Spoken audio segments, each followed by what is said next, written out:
So these are the tools that I'm going to be using for this. I use pipe cleaners for the armature. The clay is Sculpting. Everybody knows about Sculpting. And then the tools, you can use sculpture tools, and sculpture tools are good for certain things. But I really like using dentist tools. These weird dentist tools. You get them at like weird hardware stores. And this is what we're going to be using to make the figurine.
So this still isn't finished yet, but this just shows everything, all the clay that you can add just with your fingers, and the details you can add just with your fingers. I try to get it all the way to that point before I bring in tools or anything like that. And then we're gonna add and once we bring in the tools, that's when we do the details. So let's add a hat, put a hat on this guy. And whenever you add on clay to something, you gotta mess it up a little bit. And then this part that you gotta mess that up a little bit.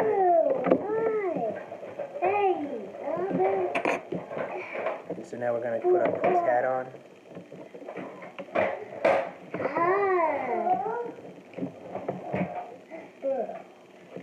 And that way it'll stick after it cooks in the oven and everything like that.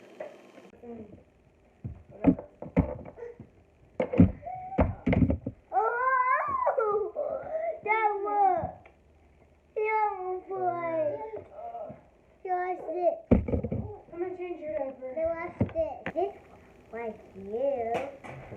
This like you. Just like me. This like die. Die. Die. Oh, what? Can you put me on a calendar? Yeah, hold on, buddy.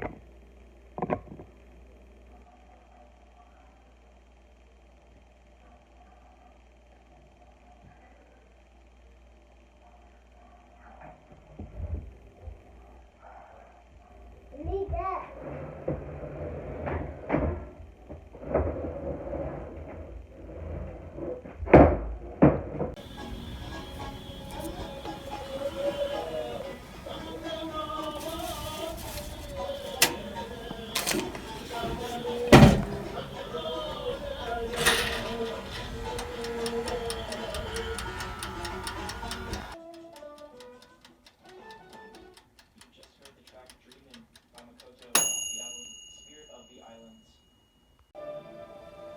So here he is. He's been cooked. He got burnt on the back, so you don't completely want that. But fortunately, it didn't make no bubbles or nothing. It didn't mess him up. So when we paint him, he'll be all right. But that is because he's right by the thing that made the heat. So that's what caused that. But in general, you don't want that. Okay, so with all these little figures, and this is the guy that we just made. You gotta remember that all of them have a metal armature underneath. It's made out of pipe cleaners. We burn away the fuzz. But the whole reason why they have dynamic stances is because we make the armature have look like it has motion even though it's static. It's a very important part of it. It's what gives the whole little piece the underlying structure that you need to build upon. Then when you add the clay is just at that point, if you don't have good underlying structure, you got nothing.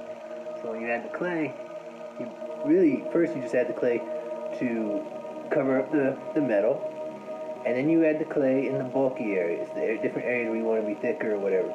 So you might put some on the thighs, you might put some on the shoulders. You usually want to leave the arms and legs pretty skinny, but you know, where the bumps, you know, put maybe a little spot on the knees, maybe on the elbow, and then you want to think about like little other spots, like maybe where they got a hat on, or where their hair is at, maybe they got a bag on their side, or they got some kind of thing on them. Then you attach those things, and then when you've done all that, there's some things that clay can't do, and a part of that would be little metallic things. And let's hold this guy up real quick. This is Romeo killing Tybalt, and they got the swords out. So obviously the swords are not going to be clay, and they're not going to be pipe cleaners. We use little sewing needles, just right there, and the little area, the where you hold the rapier or whatever. That's just done with metal, just like copper wire that you just twist around a bunch of times. And then of course, you know, like you look at these guys too. Especially this guy. He's got a feather in his cap. I don't know where you get your feathers from, but I get my feathers from my chickens. So, little extra elements. And here's the other Tybalt.